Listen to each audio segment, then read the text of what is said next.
All right, Clint, you got your trick arrows back. Let's get back to work. Hawkeye, episode 4. It's pretty good. It's not as good as the third episode. Third episode was borderline revelatory in terms of not just Echo as a character, but in the way she was depicted and built up. And then that chase was just great. Now, that doesn't necessarily make this a bad episode. It's a breathing room episode. Because if you take what episode 3 did and you do that for the remainder of this series, then, well, you're just cranking it up to 11 and staying there, and it loses impact and becomes white noise after a while. So, me saying that this is sort of toned down and less impactful is not necessarily a bad thing within the context of the entire piece. But it does mean that as an individual viewing experience at the time that I'm watching it, I am going like, kind of missing how good the last one was.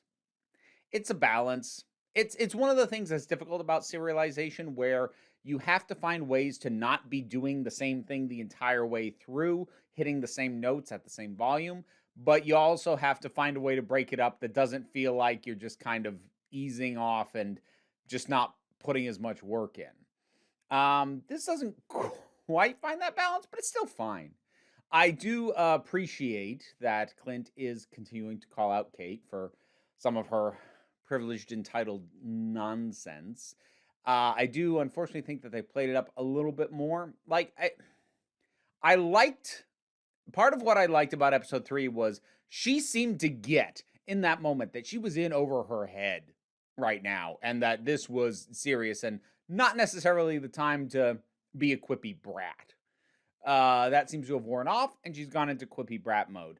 Again, Haley Steinfeld is a good enough actress that she is selling it decently. I just don't love what she's selling. It felt like it rolled back just a little too much. I actually really appreciate that they have the scene with her mother and her fiance, Jack, who, very clearly is wrapped up in bad things at this point. That's kind of undeniable because he doesn't even function really as a red herring because he's been identified as the CEO of now a known laundering front company.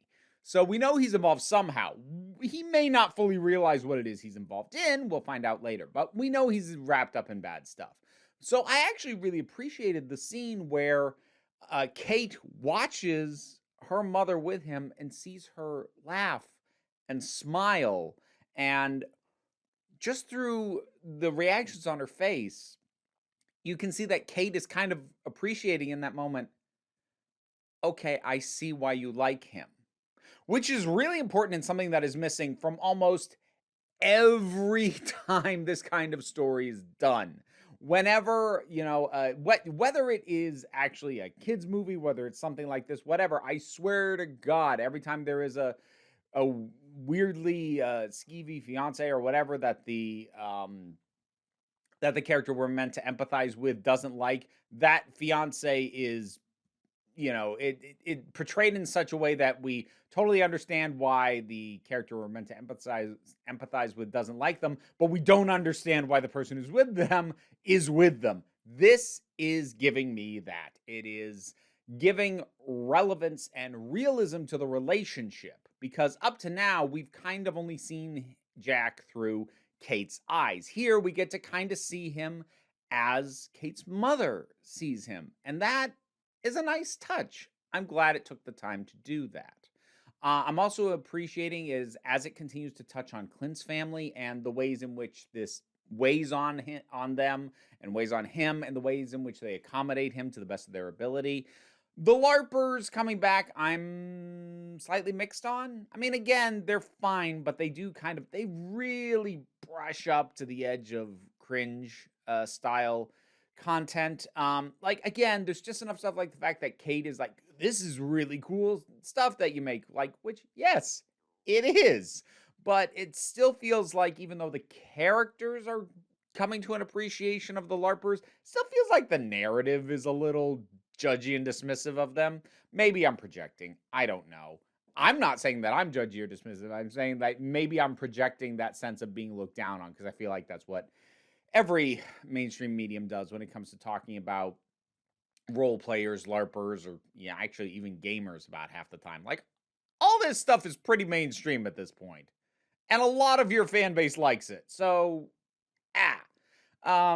again, even by that measure, it's hardly the most egregious, but it's just not sitting right. Is it weird that I got very strangely invested in that bag that the arrows are in? That cop gives to Clint, and is like my wife made me this. She embroidered it, and Clint's like, I don't have another bag. I need to borrow it, and we'll get it back to you. I'm now actually really invested in the safety of that bag, cause dang it, like she just doesn't want to lose her bag, man. Don't be casual with that. Confirm to me later on that the bag gets returned okay, please. Like I need that. Don't lose track of it. Okay? That's a weird thing to get hung up on. So I'm getting into like kind of the big spoiler of this episode, so I hope you watch it before watching the review. So we get Yelena showing up, which I should have figured she would, because it was set up at the end of the Black Widow movie that she was going to hunt down Hawkeye. And we now have it. First of all, I love Yelena. She's a terrific character. I'm happy to have her back. I'm hoping she's not in villain or at least antagonist mode for too long, just because I really like her dynamic as a hero. So seeing her largely played more as a problem to be dealt with, I'm not going to say it doesn't work. I just don't want that to be the majority of her screen time. I think the only reason that I was slightly surprised, not vastly, but slightly surprised, I'm like, oh, they did have her show up here. Because, like, it makes total sense.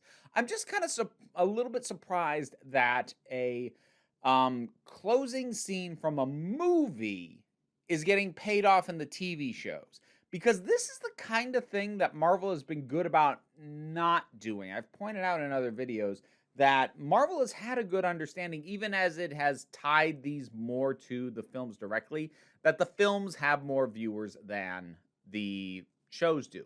And that setting up something in the film to be paid off in a show that fewer people are going to watch is the kind of thing that causes the sort of problem that the actual comic book industry has, which is that it becomes too insular and it becomes hostile to more casual audiences, which you need.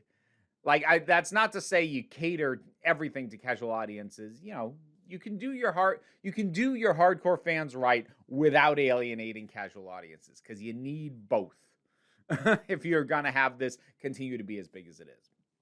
Now, that having been said, it is just a bonus mid-credit scene, and I suppose, to be fair, the kind of person who's going to sit through enough of the credits to catch a mid or post-credit scene is probably the kind of person who is also going to be watching these shows. So it may have been a calculated balancing act there. I was still just slightly surprised by it. I like that they kind of build up to her reveal by having her use like the widow stingers on her wrist thing.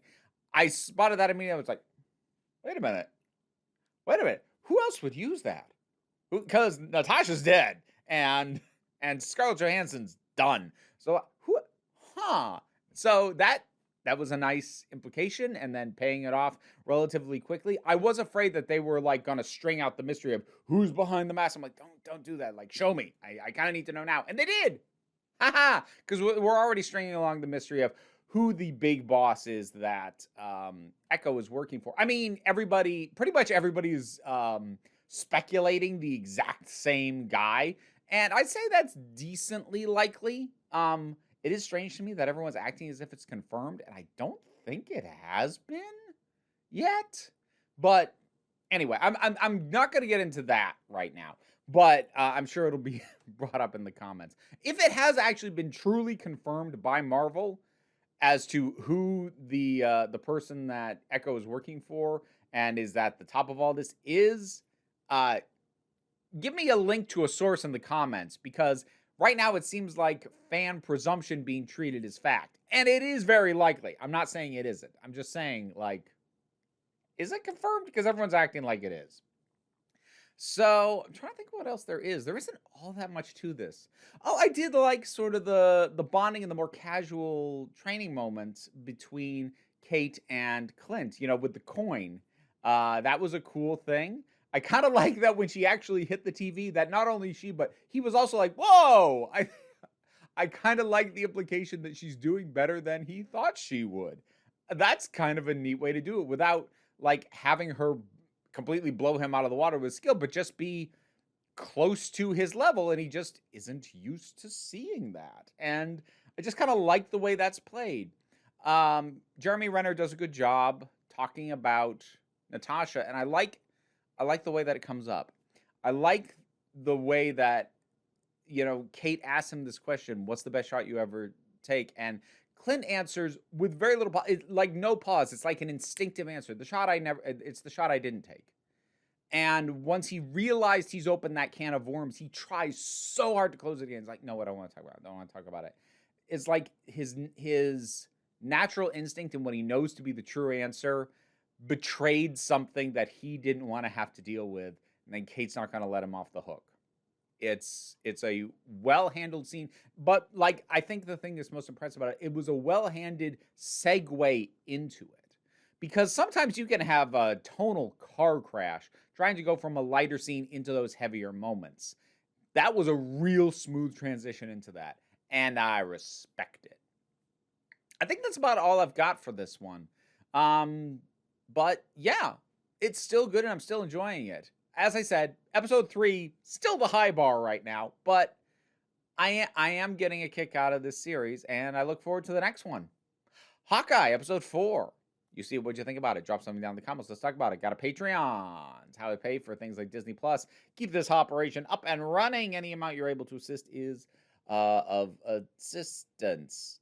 Yeah, sure. We'll go ahead and say it that way, like a moron. Don't worry about it, though. Like, share, subscribe. Also help me out. But you know what? It's all good. Take a relaxed attitude around here, so just come on back next time you need a break.